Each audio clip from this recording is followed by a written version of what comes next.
Ya, sekarang saya ingin ke Mas Adi. Mas Adi, dari PDI pun tidak menolak bahwa ya terserah kalau masyarakat mau interpretasi bahwa suara Ganjar adalah suara PDIP. Walaupun sekarang dari klaimnya Bang Andreas bahwa sekarang bukan fokusnya dari PDIP untuk bicara itu. Tapi di sisi lain kita juga melihat bahwa sebelumnya cukup dekat begitu hubungan, bukan cukup dekat lah, sempat terjadi pertemuan begitu antara Puan Maharani dengan dari Gerindra begitu. Nah, apakah ini menunjukkan bahwa sebetulnya Ganjar Pranowo dan Puan Maharani juga ada sesuatu yang jaraknya agak cukup jauh di internal PDIP? Ya, saya kira memang kalau kita hitung skor sikap politik kawan-kawan PDIP lebih condong untuk berkoalisi atau berada di luar, ini kan sepertinya 10 lawan 1. Kita melihat memang kecenderungan rata-rata secara umum kawan-kawan PDIP itu kan lebih memilih sikap kritis dan sangat kelihatan sekali ingin berada di luar kekuasaan politik, mulai dari Pak Hasto, kemudian dari Ganjar Pranowo, kemudian dari elit-elit yang lain. Sangat kelihatan mereka itu menganggap hasil pemilu di 2024 ini adalah pemilu yang penuh dengan kecurangan, yang ditafsirkan oleh publik. Itu adalah tidak mungkin yang kemudian akan dijadikan alasan untuk bagi PDIP melakukan hubungan politik yang baik lah dengan Prabowo dan Gibran. Oleh karena itu sebenarnya pernyataan Ganjar itu tidak lebih dan tak sekedar untuk mempertebal bagaimana sikap PDIP secara umum. Oke. Sekalipun belum ada keputusan resmi.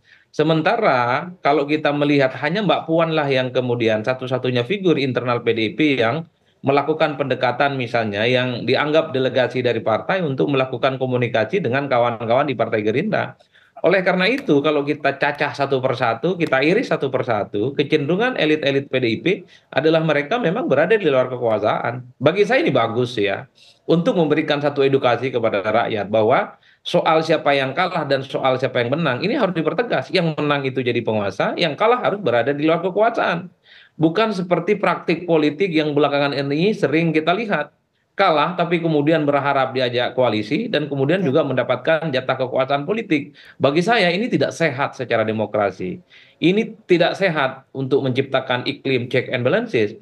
Karena bagi saya pemilu itu adalah reward and punishment. Maka yang kalah, siapapun partai itu yang kalah, dia harus berada dan harus dipaksa berada Oke. di luar kekuasaan, Ya. menikmati pahitnya di luar non Oke, Mas kekuasaan Adi. koalisi pemerintah. Artinya Mas Adi menyampaikan kecenderungan dari sikap politik PDI Perjuangan nanti akan mengambil langkah oposisi. Kita mau ke Bang Andreas. Bang Andreas, untuk sikap resmi dari PDI Perjuangan nanti infonya akan dilangsungkan di Rakernas tanggal 24 Mei, betul ya?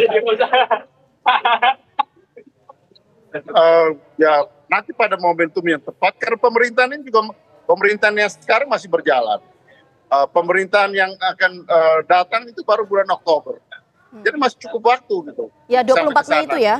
Terlalu pagi kita ribut-ribut soal itu dan di Oke. PDI Perjuangan juga kita tidak berpikir ke soal itu.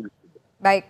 Terima kasih Bang Andreas, terima kasih juga Mas Adi sudah berbincang bersama kami di program Kabar Petang. Selamat petang semuanya.